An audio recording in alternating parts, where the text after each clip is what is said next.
Welcome to Sudheer edutech YouTube channel. ఈరోజు మనం ముఖ్యంగా భారతదేశ దక్షిణాది రాజ్యాలు అంటే దక్షిణ భారతదేశ రాజ్యాల గురించినటువంటి కొన్ని ముఖ్యమైన ప్రశ్నలు మీ ముందుకు తేవడం జరిగింది. ఒక 45 ప్రాక్టీస్ బిట్స్ అన్నమాట ఇవి.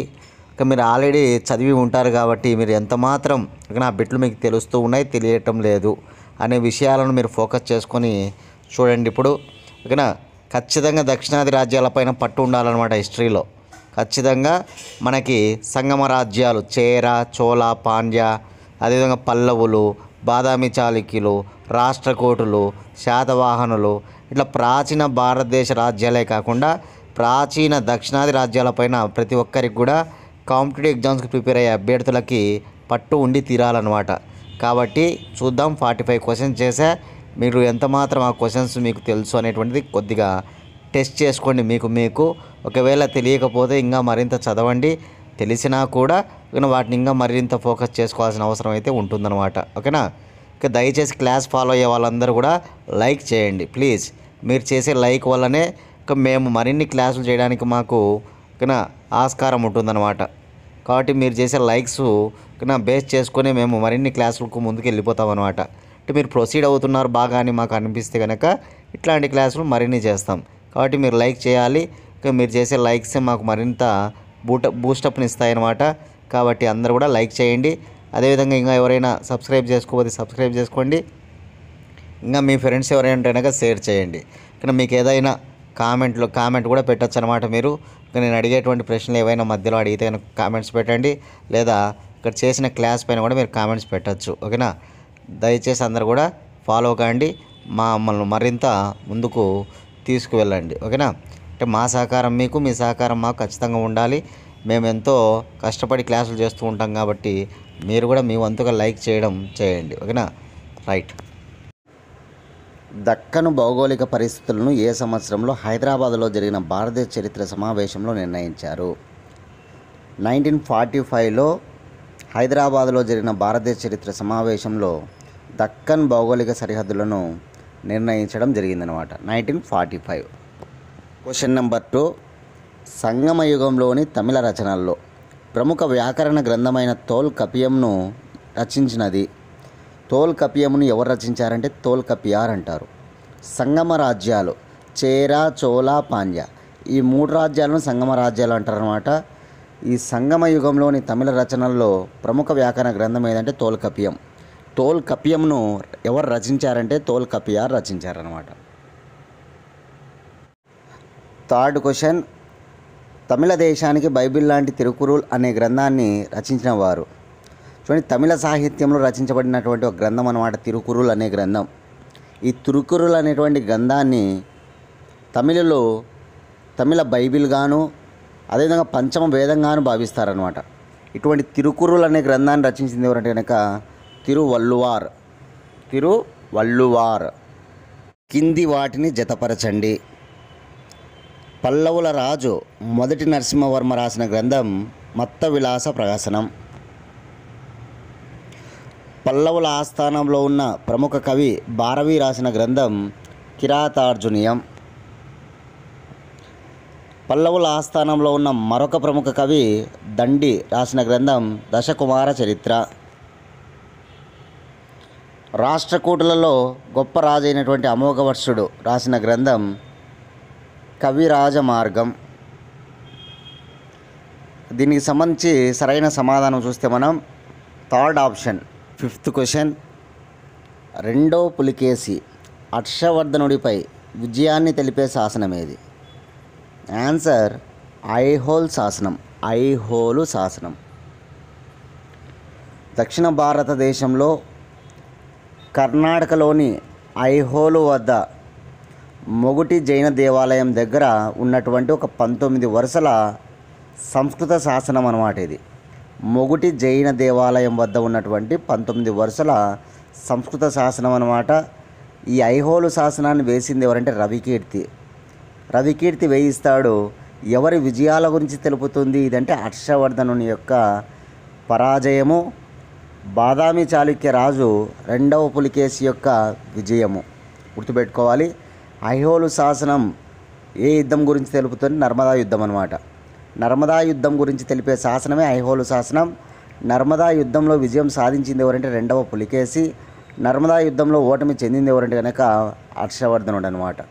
కాబట్టి రెండవ పులికేసి విజయాల గురించి తెలుపుతుంది, హర్షవర్ధనుడి యొక్క ఓటమి గురించి తెలుపుతుంది, నర్మదా యుద్ధం గురించి తెలుపుతుంది. ఒక రవికీర్తి వేసినటువంటి ఇది సంస్కృత శాసనం అనమాట. కానీ గుర్తుంచుకోవాలి, చాలా ఇంపార్టెంట్ ఈ శాసనం. 6th క్వశ్చన్, చోళుల కాలం నాటి స్థానిక పరిపాలనను వివరించే శాసనం ఏది? చాలా ఇంపార్టెంట్ శాసనం, ప్రతి ఎగ్జామ్లో అడిగినటువంటి బిట్ అనమాట. ఇది చాలా చాలా ఇంపార్టెంట్.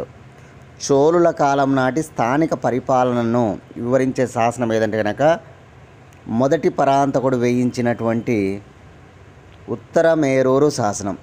మొదటి పరాంతకుడు వేయించినటువంటి ఉత్తర మేరూరు శాసనమే చోళుల పరిపాలన గురించి, చోళుల స్థానిక పరిపాలన గురించి వర్ణించేటువంటి గొప్ప శాసనం అన్నమాట.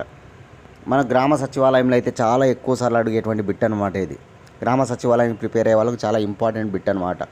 ఏనా స్థానిక పరిపాలనను తెలియజేసే శాసనం ఏదైనా అడుగుతూ ఉంటాడనమాట. అదే ఉత్తర మేరూరు శాసనం. ఉత్తర మేరూరు శాసనాన్ని వేయించింది ఎవరంటారు? చోళులు. ఉత్తర మేరూరు శాసనాన్ని వేయించిన వాడెవరంటారు? మొదటి పరాంతకుడు అనమాట. చోళులు రాజధాని తంజావూరు అనమాట. ప్రాచీన చోళుల క్యాపిటల్ అయితే ఒరైయూరు అనేది ఉంటుంది. నవీన చోళులు అయితే కనుక తంజావూరు అనమాట. చోళులలో వాళ్ళ రాజ్యస్థాపకుడు ఎవరంటే విజయాలయ. చోళ రాజ్యస్థాపకుడు ఎవరంటే విజయాలయ అనమాట. చాలా గొప్ప సామ్రాజ్యం. ఇప్పుడు ఉన్నటువంటి మాల్దీవులు ఉంది కదా, ఆ మాల్దీవుల నుంచి ఆంధ్రప్రదేశ్ వరకు కానీ గొప్పగా పరిపాలించినటువంటి తమిళ సామ్రాజ్యం అనమాట చోళ సామ్రాజ్యం అనేటువంటిది. ఈ గొప్ప వాళ్ళు ఎవరంటే ఇక్కడ చోళ సామ్రాజ్యంలో కరికాల చోళుడు, రాజరాజ చోళుడు, రాజేంద్ర చోళుడు, ఇంకా కులోతుంగ చోళుడు, ఇట్లాంటి రాజులందరూ కూడా చాలా ప్రముఖంగా గొప్పగా కనిపిస్తారనమాట. ఏనా ప్రాచీన చోళులు అయితే కరికాల చోళుడు అనేటువంటి వ్యక్తి చాలా ఫేమస్ అనమాట. తర్వాత నవీన చోళుల విషయానికి వస్తే రాజరాజ చోళుడు, రాజేంద్ర చోళుడు, కులోతుంగ చోళుడు అనేటువంటి వాళ్ళు చాలా ప్రముఖమైన రాజులు అనమాట. వీరి కాలంలో వేసినటువంటి శాసనం అనమాట. మొదటి పరాంతకుడు వేసిన శాసనం ఉత్తర మేరూరు శాసనం. నోట్ చేసుకోవాలి. ఉత్తర మేరూరు శాసనం అంటే చోళులు గుర్తుకు రావాలి, ఖచ్చితంగా స్థానిక పరిపాలన గుర్తుకు రావాలి, అంత ఇంపార్టెంట్. ఓకేనా. క్వశ్చన్ నెంబర్ 7, సంగం అనే పదం మొదటిసారిగా ఏ భిక్షువుల గురించిన విషయాల్లో వాడారు? చూడండి, సంగమ అనే పదం మొట్టమొదటిసారిగా ఏ భిక్షువుల గురించిన విషయాల్లో వాడారంటే కనుక బౌద్ధ జైన గురించిన విషయాల్లోనే సంగం అని వాడడం జరుగుతుందన్నమాట. ఇప్పుడు మనందరికీ తెలుసు, దక్షిణ భారతదేశంలో సంగమ రాజ్యాలంటే చేర రాజ్యము, చోళ రాజ్యము, పాండ్య రాజ్యం. ఈ 3 రాజ్యాలను కలిపి ఏమంటారంటే సంగమ రాజ్యాలు అంటారు. ఇక ఈ సంగమ రాజ్యాల కాలంలో గొప్ప సాహిత్యం వర్ధిల్లుతుందనమాట. అదే సంగమ సాహిత్యం అనమాట. అట్లా సంగమ అనే పదం మొట్టమొదటిసారిగా ఏ భిక్షువుల గురించిన విషయాలు వాడారంటే మాత్రం బౌద్ధ జైన. క్వశ్చన్ నెంబర్ 8, సంగం అనే పదానికి తమిళంలో సమానార్థం ఏమిటి? సంగం అనే పదానికి తమిళంలో సమానార్థం కలిగిన పదం ఏంటంటే కనుక కూడల్. తమిళంలో కవి పండిత పరిషత్తుని ఏమంటారు? సో కవి పండిత పరిషత్తును తమిళంలో సంగం అంటారు. ఈ కవి పండిత పరిషత్తులు తమిళంలో 3 పరిషత్తులు జరుగుతాయి అన్నమాట. కవి పండిత పరిషత్తులు 3 జరుగుతాయి. వీటినే సంగమ పరిషత్తులు అంటారు. మొదటి సంగమ పరిషత్ వచ్చేసి తిన్మదురైలో, రెండవ సంగమ పరిషత్ వచ్చేసి కపటపురంలో, మూడవ సంగమ పరిషత్ వచ్చేసి మదురైలో జరుగుతుంది. తిన్మదురై, కపటపురము, మదురై అనమాట. అదే మొదటి సంగమ పరిషత్కు అధ్యక్షుడు ఎవరంటే కనుక అధ్యక్షుడు అగస్త్యుడు అనమాట. రెండవ సంగమ పరిషత్కు అధ్యక్షుడు ఎవరంటే కనుక తోల్ కపియార్. మూడవ సంగమ పరిషత్కు అధ్యక్షుడు ఎవరంటే కనుక నక్కిరార్ అనమాట. కానీ ఈ సంగమ పరిషత్తులో భాగంగా గొప్ప తమిళ సాహిత్యం అనేటువంటిది పుట్టుకొస్తుందన్నమాట. శిలప్పాధికారం అనేటువంటి గ్రంథము, తోల్కప్పియం అనేటువంటి గ్రంథము, ఓకేనా, తమిళ రామాయణము, తమిళ మహాభారతము, ఓకేనా, మణిమేకలై అనే గ్రంథం, ఇట్లాంటి గ్రంథాలన్నీ కూడా చాలా ముఖ్యమైన గ్రంథాలు. తమిళ గ్రంథాలన్నీ కూడా ఓకేనా మనకు రావడం జరుగుతుంది అనమాట. ప్రాచీన తమిళ గ్రంథాలు అనమాట ఇవన్నీ కూడా. శిలప్పాధికారాన్ని రచించింది ఎవరంటే ఇలంగో అడిగల్ రాస్తాడు. తమిళ రామాయణాన్ని కంబన్ రాస్తారు. తమిళ మహాభారతాన్ని పెరుం దేవనార్ రాస్తారు.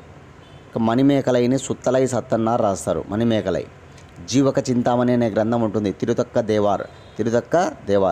ఈ గ్రంథాలన్నీ కూడా సంగమ సాహిత్య గ్రంథాలే అన్నమాట. సంగమ సాహిత్యం అన్నమాట ఇదంతా కూడా. Question number 10. తమిళనాడులో సంగం అనే పదాన్ని త్రిపుత్తూరు తిరుత్తనందంలో వాడిన వారెవరు? తమిళనాడులో సంగం అనే పదాన్ని త్రిపుత్తూరు తిరుత్తనందంలో వాడిన వారు తిరునావక్కరసు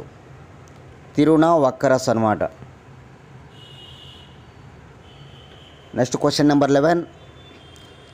సంగం వాజ్మయంలోని స్వతంత్ర రాజ్యాలు. సంగమ రాజ్యాలు అంటేనే చేర, చోళ, పాండ్య. కాబట్టి ఇక్కడ పైవన్నీయు, చేర రాజ్యం, చోళ రాజ్యం, పాండ్య రాజ్యం, పైవన్నీయు. Question number 12. మెగస్తనీస్ ఇండికా గ్రంథంలో పేర్కొన్న సంగమ రాజ్యాలు ఏవి? చూడండి, మెగస్తనీస్ ఇండికా గ్రంథంలో పేర్కొన్న సంగమ రాజ్యాలు ఏవంటే కనుక చేర, చోళ, పాండ్య, అంటే పైవన్నీయు. చూడండి, మెగస్తనీస్ అనేటువంటి వ్యక్తి ఒక గ్రీకు రాయబారి అనమాట. మన దేశం నుంచి విచ్చేసినటువంటి గ్రీకు రాయబారి అనమాట. ఒక సిరియా రాజు సెల్యూకస్ నికేటర్ తరపున చంద్రగుప్త మౌర్యుని ఆస్థానానికి వచ్చినటువంటి ఒక విదేశీ రాయబారే ఈ మెగస్తనీస్ అనమాట. మెగస్తనీస్ రచించిన గ్రంథమే ఇండికా అనేటువంటి గ్రంథం గ్రీకు భాషలో ఉంటుందన్నమాట. కాబట్టి గుర్తుంచుకోవాలి, మెగస్తనీస్ ఇండికా గ్రంథంలో పేర్కొన్న సంగమ రాజ్యాలు ఏమంటే చేర, చోళ, పాండ్య. Question number 13. కింది రాజ్యాలు సరిహద్దుల్లో సరైన దాన్ని గుర్తించండి. చూడండి, సంగమ రాజ్యాల యొక్క సరిహద్దులు ఇవ్వడం జరిగింది. ఇక్కడ సరైన క్రమంలో గుర్తించమని అడుగుతున్నాడు. చూద్దాం. చోళ రాజ్యం ఆర్కాట్ నుంచి తిరుచినాపల్లి వరకు, ఇది కరెక్టే. చేర రాజ్యం ఉత్తరాన కొచ్చిన్ నుంచి దక్షిణాన తిరువల్లువర్ వరకు, ఇది కరెక్టే. పాండ్య రాజ్యం పుదుక్కోట నుంచి కన్యాకుమారి వరకు, ఇది కరెక్టే. కాబట్టి ఇక్కడ పైవన్నీ 1, 2, 3 ఆన్సర్. 1, 2, 3 అనేటువంటివి ఆన్సర్స్ అన్నమాట. Question number 14. చేర రాజ్యానికి రాజధాని ఏది? చేర రాజ్యానికి రాజధాని వంజి. ఇప్పుడు దాన్నే కరూర్ అని కూడా పిలుస్తున్నారన్నమాట. కరూర్ అంటే తమిళనాడు రాష్ట్రంలో ఉన్నటువంటి ఒక నగరం. ఆనాడు వంజి అని పిలిచేవాళ్ళు. ఆ వంజి ప్రస్తుతం కరూర్ అనమాట. వంజి లేదా కరూర్ అని మైండ్లో పెట్టుకోవాలి. చేరల రాజధాని వంజి లేదా కరూర్ అనమాట. చేర రాజ్యం అనేటువంటిది కేరళలోని కొచ్చిన్ నుంచి తమిళనాడులోని తిరుకోట్ వరకు వ్యాపించి ఉంటుందన్నమాట. చేరల చిహ్నం కూడా అడుగుతుంటాడు ఎగ్జామ్లో. చేరల చిహ్నం ఏది అని. చేరల చిహ్నం ఏదంటే కనుక ధనస్సు అనమాట. ధనస్సు గుర్తుపెట్టుకోవాలి. Question number 15. పాండ్య రాజ్యానికి రాజధాని. పాండ్యుల రాజధాని ఏదంటే కనుక పాండ్యుల రాజధాని మదురై. తమిళనాడులోని మదురైయే పాండ్యుల యొక్క రాజధాని అన్నమాట. ఈ పాండ్యుల యొక్క రాజ్యం పుదుక్కోట నుంచి కన్యాకుమారి వరకు విస్తరించి ఉంటుందన్నమాట. తమిళనాడులోని పుదుక్కోట నుంచి తమిళనాడులోని కన్యాకుమారి వరకు విస్తరించి ఉన్న రాజ్యమే ఈ పాండ్య రాజ్యం అనేటువంటిది. వీరి యొక్క రాజధాని ఏదంటే కనుక మదురై. ఈ పాండ్యుల చిహ్నం కూడా అడుగుతుంటాడు ఎగ్జామ్లో. పాండ్యుల చిహ్నం వచ్చేసి చేప అనమాట, చేప. Question number 16. ప్రాచీన చోళులలో గొప్పవాడు. ప్రాచీన చోళులలో అందరికంటే గొప్పవాడు ఎవరంటే కరికాల చోళుడు అనమాట. కరికాల చోళుడు. చూడండి, ప్రాచీన చోళులలో గొప్పవాడు ఎవరంటే కరికాల చోళుడు. నవీన చోళులు వచ్చేసరికి మనకు కనిపించే ప్రముఖ రాజులు ఎవరంటే రాజరాజ చోళుడు, రాజేంద్ర చోళుడు, కులోతుంగ చోళుడు. వీళ్ళందరూ కూడా నవీన చోళులు అనమాట. ప్రముఖమైన రాజులు అనమాట. ఓకేనా. ఈ కరికాల చోళుడి విషయానికి వస్తే ఇతను వెన్నీ యుద్ధం అనే ఒక యుద్ధాన్ని చేసి చేర పాండ్య రాజ్యాలను జయిస్తాడనమాట. చేర పాండ్య రాజ్యాలను ఏ యుద్ధంలో? వెన్నీ యుద్ధంలో. అంతేకాదు సింహల దేశంపై దండెత్తి అక్కడ 12,000 మందిని బానిసలుగా చేసుకొని సైన్యాన్ని ఇక్కడికి తీసుకొని వచ్చి ఇక్కడ మనకి గొప్ప ఆనకట్టను నిర్మిస్తాడనమాట. కావేరి నదిపై గొప్ప ఆనకట్టను నిర్మిస్తాడనమాట. భారతదేశంలో మొట్టమొదటి ఆనకట్ట కల్లనై డ్యామ్ అనమాట.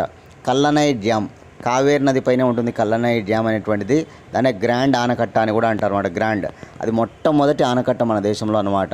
దాన్ని నిర్మించింది ఎవరో కాదు, ఈ కరికాల చోళుడే. కానీ కావేరి పట్టణాన్ని, కావేరి నదిపై గ్రాండ్ ఆనకట్టను నిర్మించినటువంటి వ్యక్తి ఎవరంటే కరికాల చోళుడు అనమాట. చోళులలో అందరికంటే గొప్పవాడు అనమాట. ఓకేనా. చోళుల రాజధాని ఏది? తంజావూరు అనమాట. గుర్తుపెట్టుకోవాలి. చోళుల రాజధాని ఏది అని అడిగినప్పుడు తంజావూరు, తమిళనాడులోని తంజావూరు అనమాట. ఓకేనా. చోళుల చిహ్నం అడిగితే కనుక పులి. చేరల చిహ్నమేమో ధనస్సు, పాండ్యుల చిహ్నం వచ్చేసి చేప. చోళుల చిహ్నం ఏది? ఓకేనా అంటే కనుక పులి అని చెప్పాలి. ఈ మూడు చెప్పి ఏంటి? సంగమ రాజ్యాలు అనమాట. చేర, చోళ, పాండ్య. ఓకేనా. Question number 17. పుహార్ అనగా కావేరి పట్టణం అనే నూతన రాజధానిని, అదేవిధంగా కావేరి నదిపై ఆనకట్టను నిర్మించిన చోళరాజు ఎవరు? ఆన్సర్ కరికాల చోళుడు. ఇది వరకు క్వశ్చన్లో నేను చెప్పాను అనమాట. కరికాల చోళుడు ఏమేం చేశాడని. దానికి సంబంధించిన క్వశ్చన్ ఇది అనమాట. కరికాల చోళుడు. Question number 18. చేర రాజుల్లో గొప్పవాడు, చేర రాజుల్లో యుద్ధవీరుడిగా పేరుగాంచినవాడు. గొప్పవాడిగా యుద్ధవీరుడిగా పేరుగాంచినటువంటి వాడు ఎవరంటే చేరల్లో ఉదం జరుల్ అనమాట. ఉదం జరుల్. Question number 19. అదిరాజు ఇమయ విరంజన్ పరమేశ్వర అనే బిరుదున్న చేరరాజు ఎవరు? అదిరాజు ఇమయ విరంజన్ పరమేశ్వర అనే బిరుదున్న చేరరాజు నెడుంజెరల్ అడన్ అనమాట. నెంబర్ 20. చేర వంశానికి చెందిన నెడుంజెరల్ సోదరుల్లో ప్రముఖులు. చేర వంశానికి చెందిన నెడుంజెరల్ సోదరుల్లో ప్రముఖులు ఎవరంటే కనుక కుట్టువన్, సెంగుట్టవన్ అనమాట. ఈ సెంగుట్టవాన్ని ఎర్రచేర అని కూడా అంటారు. ఎర్రచేర చేరల్లో ప్రముఖమైనటువంటి అత్యంత గొప్ప వ్యక్తి కూడా అనమాట సెంగుత్తవాన్. ఈ సెంగుత్తవాన్ విజయాల గురించి తెలిపే గ్రంథం శిలప్పాధికారం అనే గ్రంథం. శిలప్పాధికారాన్ని రచించిన ఎవరు? ఇలంగో అడిగల్ అనమాట. ప్రముఖమైనటువంటి అతి ప్రాచీనమైనటువంటి తమిళ గ్రంథాల్లో ఒకటి శిలప్పాధికారం అనే గ్రంథం. ఈ శిలప్పాధికారాన్ని రచించిన ఇలంగో అడిగల్. శిలప్పాధికారం అనేటువంటిది ఎవరి విజయాల గురించి తెలిపే గ్రంథం అంటే సెంగుట్టవాన్ ఎవరంటే కనుక నెడుం జెరల్ యొక్క సోదరుడు అనమాట. నెడుం జెరల్ సోదరులు కన్నా కుట్టువను ఉంటాడు, సెంగుట్టవన్ను ఉంటాడనమాట. కాబట్టి గుర్తుపెట్టుకో, సెంగుట్టవన్ను ఎర్రచేర అని కూడా అంటారు. ఎర్రచేర అని కూడా పిలుస్తారనమాట. Question number 21. మనగుడి మరుగన్, నక్కిరార్ అనే కవులు ఏ చేరరాజు గురించి కొనియాడారు? చూడండి, సంగమ పరిషత్తుల్లో 3వ సంగమ పరిషత్తుకు అధ్యక్షుడు అనమాట నక్కిరార్ అనేటువంటి ప్రముఖమైనటువంటి కవి అనమాట. ఆయన అధ్యక్షుడు అనమాట 3వ సంగమ పరిషత్తుకి. మదురైలో జరుగుతుందన్నమాట 3వ సంగమ పరిషత్తు. ఈ నక్కిరార్ అనేటువంటి ప్రముఖమైన కవి కావచ్చు, మనగుడి మరుదున్ అనేటువంటి కవి కావచ్చు. వీళ్ళిద్దరు కూడా ఎవరి గురించి పొగుడతారంటే చేరరాజు నెడుం జెరల్ గురించి కొనియాడడం జరుగుతుందన్నమాట. చేరరాజు నెడుం జెరల్ గురించి కొనియాడడం జరుగుతుంది. నెడుం జెరల్ యొక్క సోదరులు ఎవరు? కుట్టువను, సెంగుట్టవన్ అనమాట. సెంగుట్టవన్ను. Question number 22.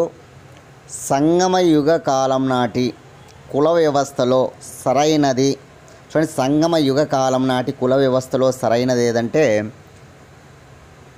వనం, వరైవి, తుడియం, కడంబన్ ఇవన్నీ కూడా ఈ తమిళ రాజ్యాలలో ఉన్నటువంటి కుల వ్యవస్థ ఉంటుందన్నమాట. వనము, వరైవి, తుడియము, కడంబన్. కాబట్టి ఇక్కడ ఆన్సర్ ఏంటంటే పైవన్నీయు. వనం ఒక కులం, వరైవి కులం, తుడియం కులం, కడంబన్ కులం, ఇవన్నీ కులాలు అన్నమాట. Question number 23. ప్రాచీన తమిళులు ప్రధానంగా ఎవరిని ఆరాధించారు? ప్రాచీన తమిళులు ఆరాధించినటువంటివి ఏమేమి ఉన్నాయంటే ప్రకృతి శక్తులను ఆరాధించారు వాళ్ళు, సర్పాలను ఆరాధించారు, పిశాచులను ఆరాధించారు. అంటే ఆన్సర్ ఇక్కడ పైవన్నీయు అనమాట. పైవన్నీయు ప్రకృతి శక్తులను, సర్పాలను, పిశాచులను ఆరాధించిన వాళ్ళు ఎవరంటే కనుక ప్రాచీన తమిళులు అనమాట. ప్రాచీన తమిళులు అంటే ఎవరు? ప్రాచీన చేరలు, ప్రాచీన చోళులు, ప్రాచీన పాండ్యులు, చేర, చోళ, పాండ్య రాజ్యాలు అనమాట. ఈ మూడింటినే ప్రాచీన తమిళ రాజ్యాలు అంటారనమాట. వాళ్ళు వేటిని ప్రధానంగా ఆరాధించారంటే ప్రకృతి శక్తులను ఆరాధించారంట, సర్పాలను ఆరాధించారంట, అదే పిశాచులను కూడా ఆరాధించారనమాట. కాబట్టి గుర్తుంచుకోవాలి. కులాలు ఏంటి అనేది కూడా మైండ్లో పెట్టుకోండి మీరు ఖచ్చితంగా. వీళ్ళకి సంబంధించినటువంటి కులాలు, ఓకేనా? రైట్. వనం, కురైవి, ఓకేనా? ఇవన్నీ కూడా వాళ్ళ యొక్క కులాలే చాలా ఇంపార్టెంట్గా. Question number 24. ప్రాచీన తమిళులు ఆరాధించిన శైవ దేవతలు ఎవరు? ప్రాచీన తమిళులు ఆరాధించిన శైవ అంటే శివుడికి సంబంధించిన మాట శైవ దేవతలు ఎవరంటే కనుక శివుడు, సుబ్రహ్మణ్య స్వామి. శివుడు, సుబ్రహ్మణ్య స్వామిని వీళ్ళు శైవ మతం పరంగా ఆరాధించడం జరిగిందనమాట. యాక్చువల్గా వీళ్ళు ప్రధానంగా వేటిని ఆరాధించారని మనం చెప్పుకున్నాం. ప్రకృతి శక్తులను, సర్పాలను, పిశాచులను ఆరాధించడం జరిగిందనమాట. అదేవిధంగా ఈ ప్రాచీన తమిళులు యొక్క కులాలు చూస్తే ఇక్కడ వనం, వరైని, తుడియం, కడంబన్ మనం చెప్పుకున్నాం. వనము, వరైని, తుడియం, కడంబన్ అనేటువంటివి కులాలు అన్నమాట, గుర్తుపెట్టుకోవాలి. వీళ్ళ గురించి తెలిపేటువంటి అత్యంత ముఖ్యమైనటువంటి స్థానిక స్వపరిపాలన శాసనం చోళ్ళు వేసినటువంటి శాసనం అదే ఉత్తర మేరూరు శాసనం అన్నమాట. ఉత్తర మేరూరు శాసనాన్ని వేసింది ఎవరంటే మొదటి పరాంతకుడు అనే విషయాన్ని గుర్తుపెట్టుకోవాలి. ఓకేనా, మొదటి పరాంతకుడు అనమాట. తమిళ వ్యాకరణ గ్రంథం చూడండి, సంగమ సాహిత్యంలో భాగంగా అనేక గ్రంథాలు మనకి రచించుకోవడం జరుగుతుందన్నమాట. అందులో తమిళులకు సంబంధించి వ్యాకరణ గ్రంథం ఏదంటే కనుక తోల్కపియం. తోల్కపియం రచించింది ఎవరంటే కనుక తోల్కపియార్. Question number 26. కురల్ అనగా నైతిక విలువలు అనే ప్రసిద్ధ కావ్యాన్ని ఎవరు రచించారు? చూడండి, తిరుకురుల్ అనేటువంటి ఒక ప్రసిద్ధ గ్రంథం అనమాట, ప్రసిద్ధ కావ్యం అనమాట. రాసింది ఎవరంటే కనుక తిరువల్లువార్. తిరుకురుల్ గ్రంథాన్ని తమిళులు ఈ గ్రంథాన్ని తమిళ బైబిల్గా భావిస్తారనమాట. తమిళ పంచమ వేదంగాను, తమిళ బైబిల్గాను భావించే గ్రంథం ఏదంటే ఈ తిరుకురుల్ అనే గ్రంథం అనమాట. నైతిక విలువలను తెలియజేసే గ్రంథం అనమాట, ప్రసిద్ధ కావ్యం అనమాట. రాసింది ఎవరంటే తిరువల్లువార్. ఏ సాహిత్యంలో భాగంగా రాయబడింది? సంగమ సాహిత్యంలో భాగంగా లేదా తమిళ సాహిత్యంలో భాగంగా రాయబడిన అత్యంత అద్భుతమైనటువంటి మన దక్షిణ భారతదేశ గ్రంథం అనమాట తిరుకురులు, తమిళ బైబిల్ అనమాట. ఓకేనా, కాబట్టి గుర్తుపెట్టుకోవాలి. శిలప్పాధికారము రాసింది ఇలంగో అడిగల్. తిరుకురులు రాసింది తిరువల్లువర్. మణిమేకలై రాసింది మణిమేకలై సుత్తలై సత్తన్నార్. జీవక చింతామణి రాసింది తిరుతక్క దేవార్. జీవక చింతామణి. తమిళ రామాయణం రాసింది కంబన్. తమిళ మహాభారతం రాసింది పెరుం దేవనార్. తిరుకురులు రాసింది తిరువల్లువర్ అనమాట. ఇవి సంగమ సాహిత్య గ్రంథాలు, చాలా ఇంపార్టెంట్ గ్రంథాలు. ఇప్పుడు చెప్పిన గ్రంథాలు నోట్ చేసుకొని చదువుకోవాలి. Question number 27. కింది వాటిని జత చేయండి. హలుడు రాసిన గ్రంథం. హలుడు గాథ సప్తసతి. గుణాద్యుడు వచ్చేసి బృహత్ కథ. కుతూహలుడు లీలావతి గ్రంథం. ఆచార్య నాగార్జునుడు రసరత్నావళి. ఆచార్య నాగార్జునుడు అంటే చాలా ఫేమస్ అనమాట మనకి. శాతవాహనుల రాజుల కాలంలో కనిపిస్తాడు, యజ్ఞశ్రీ శాతకర్ణి దగ్గర. అదేవిధంగా ఉత్తర భారతదేశాన్ని పరిపాలించినటువంటి రాజు. ఓకేనా, మనకి చాలా ఫేమస్గా కనిష్కుడి ఆస్థానంలో కూడా ఉంటాడనమాట ఆచార్య నాగార్జునుడు. ఆచార్య నాగార్జునుడు సుహృల్లేఖ, మూల మాధ్యమిక కారిక, మహాప్రజ్ఞ పారమిత, ఆరోగ్య మంజరి, రసరత్నావళి అనేటువంటి గ్రంథాలు రాస్తాడనమాట. ఓకేనా, కాబట్టి ఇక్కడ DCBA ఆప్షన్ 2 అనమాట. DCBA చాలా ఇంపార్టెంట్ గ్రంథాలు ఇవన్నీ కూడా. ఇప్పుడు రాసినటువంటివన్నీ కూడా నోట్ చేసుకోవాలి. హలుడి గాథ సప్తసతి కావచ్చు, గుణాద్యుడి బృహత్ కథ మంజరి కావచ్చు, కుతూహలుడి లీలావతి గ్రంథం కావచ్చు, ఆచార్య నాగార్జునుడి రసరత్నావళి కావచ్చు. ఇవన్నీ ఫేమస్ గ్రంథాలు, అన్ని సంస్కృతంలో రాయబడిన గ్రంథాలు అనమాట ఇవన్నీ కూడా. Question number 28. చివరి కాన్వా పాలకుడైన సుశర్మ నుంచి సింహాసనం స్వాధీనం చేసుకున్న శాతవాహన రాజు. చూడండి, ఆంధ్రాను పరిపాలించిన మొట్టమొదటి రాజవంశస్థులు ఎవరంటే కనుక శాతవాహనులు అనమాట. ఆంధ్రాను పరిపాలించిన మొట్టమొదటి రాజవంశస్థులు ఎవరంటే శాతవాహనులు. శాతవాహన వంశస్థాపకుడు ఎవరంటే శ్రీముఖుడు. శాతవాహనుల్లో అందరికంటే గొప్పవాడు ఎవరంటే గౌతమిపుత్ర శాతకర్ణి అనమాట. శాతవాహనుల గురించి అత్యంత అద్భుతంగా తెలియజేసే శాసనాలు నాసిక్ శాసనము, నానాఘట్ శాసనము. ఓకేనా, ఇట్లాంటి శాసనాలు చాలా ఫేమస్ శాసనాలు తెలియజేస్తాయి అన్నమాట. నానాఘట్ ఓకేనా, దేవి నాగానిక వేయించిన శాసనం అనమాట. నాసిక్ గౌతమి బాలాశ్రీ వేయించిన శాసనం. సరే, ఇక్కడ ఏమంటున్నాడు? చివరి కాన్వా పాలకుడైన సుశర్మ నుంచి సింహాసనం స్వాధీనం చేసుకున్న శాతవాహన రాజు ఎవరిని అడుగుతున్నాడు. ఇప్పుడు ఇక్కడ ఆప్షన్స్లో ఉన్న వాటిలో దయచేసి లేదనమాట, ఆన్సరు ఇక్కడ లేదు. మొదటి శాతకర్ణి అని మీరు ఆన్సర్ చేసుకోవాలి. దీనికి కరెక్ట్ సమాధానం ఏదంటే కనుక మొదటి పులోమావి. మొదటి పులోమావే సుశర్మ నుంచి రాజ్యాన్ని స్వాధీనం పరచుకోవడం జరిగిందనమాట. కాన్వా రాజ్యాన్ని, మగధ రాజ్యాన్ని ఆయన స్వాధీనం పరచుకుంటాడు. శాతవాహన రాజ్యంలో విలీనం చేసుకుంటాడనమాట. మొదటి పులోమావి ఆన్సర్, మొదటి పులోమావి. Question number 29. శకరాజు అయిన నహపానుడిని ఓడించిన శాతవాహన రాజు ఎవరు? శకరాజు అయిన నహపానుడిని ఓడించిన శాతవాహన రాజు ఎవరు అంటే గౌతమిపుత్ర శాతకర్ణి. జోగల్ తంబి అనే ఒక యుద్ధంలో గౌతమిపుత్ర శాతకర్ణి నహపానుడిని ఓడించడం జరుగుతుంది. తర్వాత నహపానుడు ముద్రించినటువంటి వెండి నాణ్యాలను తొలగించి తన పేరుతో అంటే గౌతమిపుత్ర శాతకర్ణి పేరుతో ముద్రించుకోవడం జరుగుతుందన్నమాట.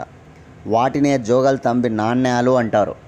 చాలా చాలా ఇంపార్టెంట్. శాతవాహనులకి మరియు శకులకు మధ్య జరిగినటువంటి యుద్ధంలో గౌతమిపుత్ర శాతకర్ణి విజయం సాధించడం, శకరాజు అయినటువంటి ఈ నహపానుడు ఓడిపోవడం జరుగుతుందన్నమాట జోగల్ తంబి యుద్ధంలో. తర్వాత నాణ్యాలు ఉంటాయి కదా, వాటిని తొలగించేసి తన పేరుతో ముద్రించుకుంటాడు గౌతమిపుత్ర శాతకర్ణి. వాటిని ఏమంటారంటే జోగల్ తంబి నాణ్యాలు అంటారనమాట. జోగల్ తంబి నాణ్యములు అని పిలుస్తారు. Question number 30. గౌతమిపుత్ర శాతకర్ణి తల్లి గౌతమి బాలాశ్రీ వేయించిన శాసనం ఏది? చూడండి, గౌతమి బాలాశ్రీ ఎవరి యొక్క తల్లి అంటే కనుక శాతవాహనులలో అందరికంటే గొప్ప రాజు గౌతమిపుత్ర శాతకర్ణి. ఆయన యొక్క తల్లి పేరే గౌతమి బాలాశ్రీ. గౌతమి బాలాశ్రీ వేసినటువంటి శాసనం నాసిక్ శాసనం. మహారాష్ట్రలో ఉంటుందన్నమాట నాసిక్ శాసనం, అక్కడ వేయించబడుతుంది. ఈ నాసిక్ శాసనం అనేటువంటిది ఎవరి విజయాల గురించి వేయిస్తుందంటే తన కుమారుడైనటువంటి గౌతమిపుత్ర శాతకర్ణి విజయాల గురించి వేయించడం జరుగుతుందన్నమాట. నాసిక్ శాసనాన్ని గుర్తుపెట్టుకోవాలి. శాతవాహనులు ఆంధ్రాను పరిపాలించిన మొట్టమొదటి రాజవంశస్థులు అనమాట, గుర్తుపెట్టుకోవాలి. శాతవాహనుల రాజధాని ఇక్కడ ఏది? కామెంట్ బాక్స్లో మీ సమాధానాన్ని తెలియజేయండి. శాతవాహనుల రాజధానులు ఉన్నాయి కదా, వరుస క్రమంలో ఒక 2-3 ఉన్నాయి. వాటన్నిటి కూడా మీరు ఇక్కడ మీకు తెలిసిన వాళ్ళు కామెంట్ బాక్స్లో మీ సమాధానాన్ని తెలియజేయండి. Question number 31. గౌతమిపుత్ర శాతకర్ణి బిడుదలేంటి? చూడండి, శాతవాహన రాజుల్లో మనం చెప్పుకుంటూనే ఉన్నాం అతి గొప్ప రాజు గౌతమిపుత్ర శాతకర్ణి అని. మనకు తెలుగులో సినిమా కూడా రావడం జరిగిందనమాట. హీరో బాలకృష్ణ నటుడిగా నటించడం జరిగిందనమాట. గౌతమిపుత్ర శాతకర్ణి పాత్రలో మనం చూసాం. కాబట్టి ఆయనకున్న బిడుదలు చాలా ఇంపార్టెంట్. ఎగ్జామ్లో రిపీటెడ్గా అడుగుతూ ఉంటారనమాట ఈయనకు సంబంధించిన టైటిల్స్. కాబట్టి గుర్తుపెట్టుకోవాలి. ఏక బ్రాహ్మణ, ఏక వీర, ఏక ధనుర్ధర, త్రిసముద్రలోయ పీతవాహన, అగమ నిలయ, క్షత్రియ దర్పమాన వర్ధన, ఇట్లాంటి బిడుదలన్నీ కూడా ఆయనకే ఉంటాయన్నమాట. వీళ్ళు బ్రాహ్మణులు అనమాట. కాబట్టి ఏక బ్రాహ్మణ, ఎన్నో విజయాలు కాబట్టి ఏక వీర, ఏక ధనుర్ధర. అదేవిధంగా 3 సముద్రాల రాజ్యాన్ని పరిపాలించాడు. 3 సముద్రాల మధ్య గల రాజ్యాన్ని పాలించాడనమాట. త్రిసముద్రలోయ పీతవాహన, అగమ నిలయ, క్షత్రియ దర్పమాన వర్ధన, ఇట్లాంటి టైటిల్స్ ఉంటాయన్నమాట. కాబట్టి ఇక్కడ ఆప్షన్స్లో నేను చెప్పిన వాటిలో అన్నీ ఉన్నాయి చూడండి. అగమ నిలయ, క్షత్రియ దర్పమాన మర్దన, త్రిసముద్రలోయ పీతవాహన. కాబట్టి పైవన్నీ ఆన్సర్. Question number 32. శాతవాహనులు తమ రాజ్యాన్ని డాష్ అనే రాష్ట్రాలుగా విభజించారు. చూడండి, శాతవాహనులు తమ రాజ్యాన్ని దేనిగా విభజించుకున్నారు అంటే కనుక ఆన్సర్ ఆహారాలు. ఇప్పుడు మనకు రాష్ట్రాలు ఏవైతే ఉన్నాయో, ఇప్పుడు మన దేశాన్ని మన రాష్ట్రాలుగా విభజించుకున్నాం కదా, ఆ రాష్ట్రమే ఆనాటి ఆహారం అన్నమాట. ఈ ఆహారానికి అధిపతిగా ఎవరు ఉంటారంటే అమాత్యులు ఉంటారనమాట. అమాత్యులు ఉంటారు. శాతవాహన కాలంలో ఆహారానికి అధిపతి ఎవరంటే కనుక అమాత్యులు ఉంటారనమాట. ప్రతి ఆహారంలో మళ్ళీ ఒక నగరం ఉంటుందన్నమాట. ఆ నగరాన్ని నిగమము అంటారనమాట. ప్రతి రాష్ట్రానికి ఒక ప్రధాన నగరం ఉంటుందన్నమాట. ఆ ప్రధాన నగరాన్ని ఏమంటారంటే కనుక నిగమం అంటారనమాట. గుర్తుపెట్టుకోవాలి. శాతవాహనులు తమ రాజ్యాన్ని ఎలా విభజించుకున్నారు? ఆహారాలుగా విభజించుకోవడం జరిగింది. ఆహారాలు ప్రస్తుత రాష్ట్రాలే. ఆహారములో ప్రతి చోట ఒక నగరం ఉంటుందన్నమాట. ఈ నగరాన్ని ఏమంటారంటే నిగమము అంటారనమాట. గుర్తుపెట్టుకోవాలి. Next question. శాతవాహనుల కాలం నాటి న్యాయాధికారులను ఏమంటారు? న్యాయాధికారులను రజ్జకులు అంటారనమాట. శాతవాహనుల కాలంలో న్యాయాధికారులను ఏమంటారంటే రజ్జకులు అంటారు. Question number 34. శాతవాహనుల కాలంలో సమాజాన్ని ఎన్ని వర్గాలుగా విభజించారు? 4 వర్గాలుగా శాతవాహనులు తమ సమాజాన్ని వర్గీకరించుకోవడం జరిగిందనమాట. శాతవాహనుల కాలం నాటి ప్రధాన వర్తక స్థావరాలు ఏవి? ఇక్కడ ఉన్నటువంటి ఆప్షన్లో పైతాను, నాసిక్కు, ధాన్యకటకం ఇవన్నీ కూడా వాళ్ళ యొక్క ప్రధాన వర్తక స్థావరాలే అనమాట. ఓకేనా. పైతాన్ అనేటువంటిది వారి రాజధాని అనమాట. శాతవాహనుల రాజధాని ఏదంటే పైతాన్ లేదా ప్రతిష్టానపురం. ఇది మహారాష్ట్రలో ఉంటుందన్నమాట. శాతవాహనుల తొలి రాజధాని ధాన్యకటకం లేదా అమరావతి. కొంతమంది చరిత్రకారులేమో కోటిలింగాల అంటారు, కొంతమంది చరిత్రకారులేమో ధాన్యకటకం లేదా అమరావతి అంటారు. కాబట్టి శాతవాహనుల తొలి రాజధానులుగా ఏం కనిపిస్తాయంటే కోటిలింగాల, ధాన్యకటకం లేదా అమరావతి అనేటువంటివి కనిపిస్తాయి. ఆ రోజు ధాన్యకటకం, నేటి అమరావతి. ఓకేనా, గుర్తుపెట్టుకోవాలి. శాతవాహనుల ప్రధాన రాజధాని మాత్రం పైతాన్ లేదా ప్రతిష్టానపురం అనే విషయాన్ని మనం గుర్తుపెట్టుకోవాలి. ఓకేనా. అదేవిధంగా నాసిక్ అంటే నాసిక్ శాసనం అనేది గుర్తుకు రావాలి మనందరికి కూడా. గౌతమి బాలాశ్రీ తన కొడుకు విజయాల గురించి వేయించిందనమాట. అదే నాసిక్ శాసనం అనే విషయాన్ని మనం గుర్తుపెట్టుకోవాలి. ఇక్కడ ఆన్సర్ ఏంటి? పైతాను గొప్ప ప్రధాన వర్తక స్థావరమే, నాసిక్ గొప్ప ప్రధాన ఓకేనా వర్తక స్థావరమే, ధాన్యకటకం కూడా ప్రధాన వర్తక స్థావరమే అనమాట. Question number 36. శాతవాహనులు రోమన్ల మధ్య వర్తకం గురించి వివరించిన గ్రంథం ఏది? చాలా ఇంపార్టెంట్ అనమాట. శాతవాహనులనే కాదు, ఏ రాజ్యాలతో అయినా సరే రోమన్ల మధ్య వర్తకం గురించి వివరించిన గ్రంథం అని అడిగితే మనకి ఎగ్జామ్లో answer Periplus of the Erythraean Sea. ఒక అజ్ఞాత నావికుడు రచించిన గ్రంథం అన్నమాట ఇది, Periplus of the Erythraean Sea. కాబట్టి చాలా చాలా ఇంపార్టెంట్ గ్రంథం అన్నమాట ఇది. ఓకేనా. రోమ్తో మన భారతదేశ అనేక రాజ్యాలు వ్యాపారం చేసినట్లుగా ఈ అజ్ఞాత నావికుడు రచించిన పెరిప్లస్ ఆఫ్ ద ఎరిత్రియన్ సీలో ఉంటుందన్నమాట. చూడండి, ఫస్ట్ ఆప్షన్ లీలావతి. లీలావతి గ్రంథాన్ని రాసింది కుతూహలుడు. గాథ సప్తసతి రాసింది ఓకేనా శాతవాహన రాజు హలుడు అనమాట. ఓకేనా. నెక్స్ట్ సుహృల్లేఖ రాసింది ఆచార్య నాగార్జునుడు అనమాట. ఆచార్య నాగార్జునుడు. Question number 37. శాతవాహనుల చరిత్రకు ప్రధాన ఆధారమైన అమరావతి స్తూపం ఏ నది ఒడ్డున ఉంది? చాలా ఇంపార్టెంట్ అనమాట. ఎందుకంటే శాతవాహనుల చరిత్రకు ప్రధాన ఆధారం అమరావతి స్తూపం కూడా. కాబట్టి ఇది ఏ నది ఒడ్డున ఉంటుందంటే కనుక కృష్ణా నది. ఓకేనా, కృష్ణా నది. Question number 38. కాంచీపురం పల్లవులకు సంబంధించి సరైనది. చూడండి, కాంచీపురం పల్లవుల రాజధాని అనమాట, కంచి అనేటువంటిది. ఈ కాంచీపురం పల్లవులకు సంబంధించి ఏముందో చూద్దాం. ఓకేనా. ఈ పల్లవులు బాదామి చాళుక్యులకు, మధురై పాండ్యుల క్యాపిటల్ మధురై అనమాట. చాళుక్యుల రాజధాని బాదామి అనమాట. కాబట్టి బాదామి చాళుక్యులకు, మధురై పాండ్యులకు సమకాలీనులు అని అడుగుతున్నాడు. కానీ ఇది కరెక్టే. నెక్స్ట్, తమిళ కన్నడ ప్రాంతాలను పరిపాలించారు. ఇది కరెక్టే. కావేరి తుంగభద్ర డెల్టాలపై అధికారం సాధించారు. తమిళనాడు అంటే కావేరి నది, అదే కర్ణాటక అంటే కావేరి నది. తుంగభద్ర అనేది కూడా కర్ణాటక రాష్ట్రంలో పుడుతుంది.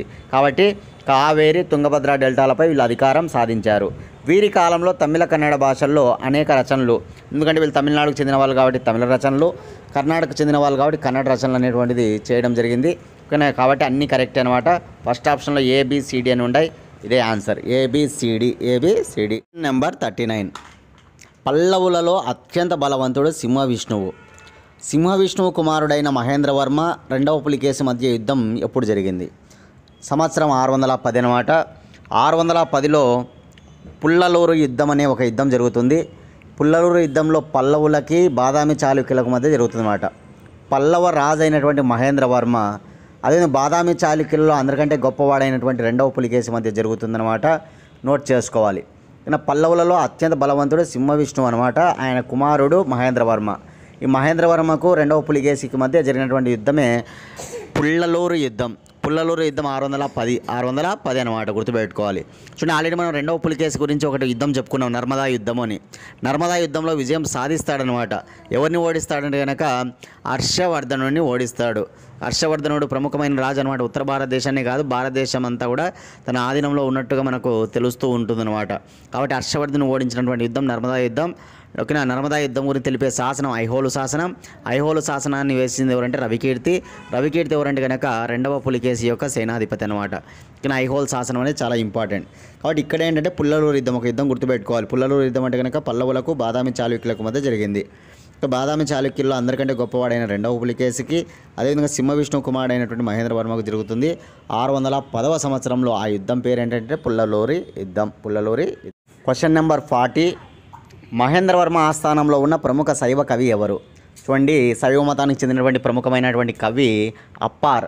ఈ అప్పార్ అనేటువంటి ప్రముఖ శైవ కవి ఈ మహేంద్రవర్మ ఆస్థానంలో ఉంటాడు. పల్లవుల కాలంలో, పల్లవ రాజు మహేంద్రవర్మ కాలంలో ఉంటాడనమాట. ఎవరంటే కనుక అప్పార్.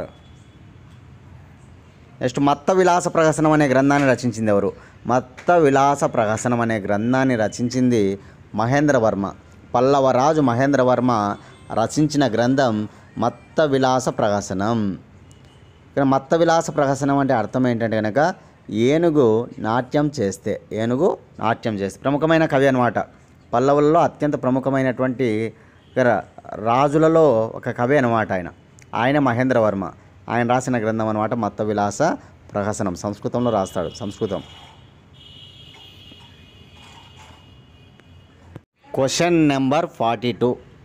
పల్లవరాజు అయిన మహేంద్రవర్మ బిరుదులు. చూడండి, పల్లవరాజు మహేంద్రవర్మ. మహేంద్రవర్మ పల్లవులకు చెందినటువంటి ఒక రాజు అనమాట. రాజధాని కాంచీపురం అనమాట. మహేంద్రవర్మ రాసిన గ్రంథం మత్త విలాస ప్రహసనం. మహేంద్రవర్మ బాదామి చాళుక్య రాజు అయినటువంటి రెండవ పులికేశితో చేసిన యుద్ధం వచ్చేసి పుల్లలూరు యుద్ధం. పుల్లలూరు యుద్ధం ఎప్పుడు జరిగిందంటే 610. పుల్లలూరు యుద్ధం. ఇప్పుడు పల్లవరాజు అయిన మహేంద్రవర్మ బిరుదులు ఏంటి? చూడండి, ఆయన గొప్ప చిత్రకారుడు అనమాట. కాబట్టి ఆయన కొన్ని టైటిల్స్ ఇస్తారన్నమాట చరిత్రకారులు. విచిత్ర చిత్త, చిత్రకార పులి, మత్త విలాస, ఇవి ఆయన యొక్క బిరుదులు. ఓకేనా. విచిత్ర చిత్త ఆయన బిరుదే, చిత్రకార పులి ఆయన బిరుదే, మత్త విలాస ఆయన బిరుదే. కాబట్టి ఇక్కడ ఏంటి బిరుదులు అంటే కనుక పైవన్నీయు answer. Question number 43. Badami Chalukya రాజైన రెండవ పులికేశిని ఓడించిన పల్లవరాజు ఎవరు? చాలా చాలా ఇంపార్టెంట్ అనమాట. ఎందుకంటే బాదామి చాళుక్యులలో అతి గొప్పవాడు మన రెండవ పులికేశి అనమాట. ఉత్తర భారతదేశ రాజులను సైతం ఓడించినటువంటి రాజు. మొత్తం దక్షిణ భారతదేశాన్ని అంతా కూడా తన ఆధీనంలో ఉంచుకున్న రాజు ఎవరంటే కనుక ఈ రెండవ పులికేశి అనమాట. అయితే రెండవ పులికేశి ఆల్రెడీ మహేంద్రవర్మను పుల్లలూరు యుద్ధంలో ఓడించి ఉంటాడు. ఎవరిని? మహేంద్రవర్మ ఉన్నాడు కదా. పుల్లలూరు యుద్ధం 610లో జరుగుతుంది. ఆ పుల్లలూరు యుద్ధంలో ఓడించి ఉంటాడనమాట. తర్వాత మహేంద్రవర్మ కుమారుడు మొదటి నరసింహవర్మ పల్లవ రాజు కావడం జరుగుతుందన్నమాట. మహేంద్రవర్మకు కుమారుడు అనమాట. ఎవరు? మొదటి నరసింహవర్మ. ఈ మొదటి నరసింహవర్మ ఆ బాదామి చాళుక్య రాజు అయినటువంటి రెండవ పులికేశిని ఓడించడం జరుగుతుందన్నమాట. ఇక్కడ ఆన్సర్ ఏంటంటే మొదటి నరసింహవర్మ. తండ్రి ఏమో ఓడిపోతాడు, కొడుకేమో ఇక్కడ విజయం సాధిస్తాడనమాట. తండ్రి ఎవరు? మహేంద్రవర్మ ఓటమి చెందుతాడు రెండవ పులికేశితో. అదే కుమారుడైనటువంటి రెండవ పులికేశి మొదటి నరసింహవర్మ ఏమో విజయం సాధిస్తాడనమాట పులికేశిపై. ఓకేనా. ఆ విషయాన్ని మనం మైండ్లో పెట్టుకోవాలి, చాలా important. Question number 44. Badami Chalukya రాజు అయిన రెండవ పులికేశి ఓడిపోయిన యుద్ధం ఏది అంటున్నాడు. ఓడిపోయిన యుద్ధం ఏదంటే మణిమంగళ యుద్ధం. మణిమంగళ యుద్ధంలో విజయం ఎవరు సాధిస్తారు, ఓటమి ఎవరు పొందుతారంటే కనుక విజయం సాధించింది మొదటి నరసింహవర్మ అనమాట. మహేంద్రవర్మ కుమారుడు మొదటి నరసింహవర్మ మణిమంగళ యుద్ధంలో విజయం సాధిస్తాడు. మణిమంగళ యుద్ధంలో ఓటమి చెందింది ఎవరంటే కనుక ఈ బాదామి చాళుక్య రాజైన రెండవ పులికేశి అనమాట.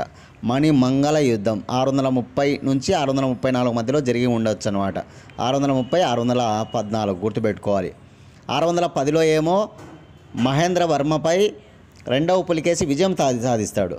630లో ఏమో మొదటి నరసింహవర్మ చేతిలో రెండవ పులికేశి ఓటమి చెందుతాడనమాట. ఓకేనా.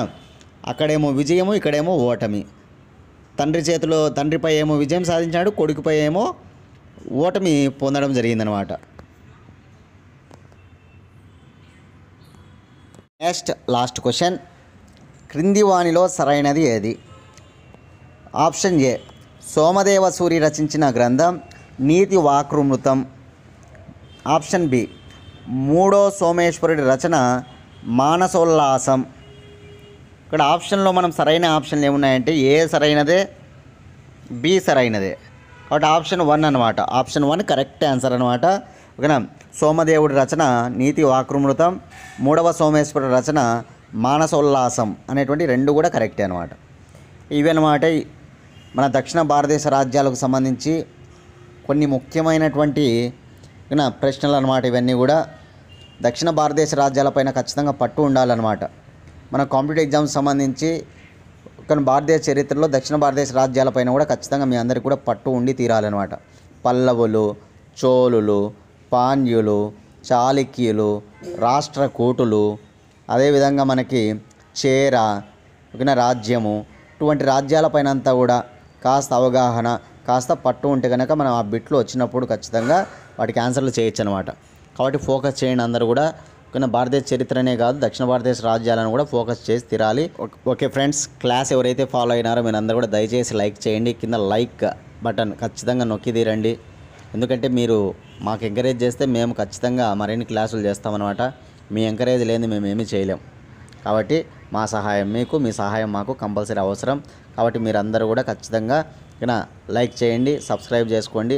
మీ ఫ్రెండ్స్ ఎవరంటే కనీసం 3కి షేర్ చేయండి. ఖచ్చితంగా మనం ఇతర సబ్జెక్టులో సంబంధించి హిస్టరీ కానీ, జాగ్రఫీ కానీ, పాలిటీ కానీ ఇట్లా మనం చేస్తూ వస్తామన్నమాట. మీరు కానీ ఎంకరేజ్ చేస్తే ఖచ్చితంగా కాబట్టి దయచేసి అందరూ లైక్ చేయండి.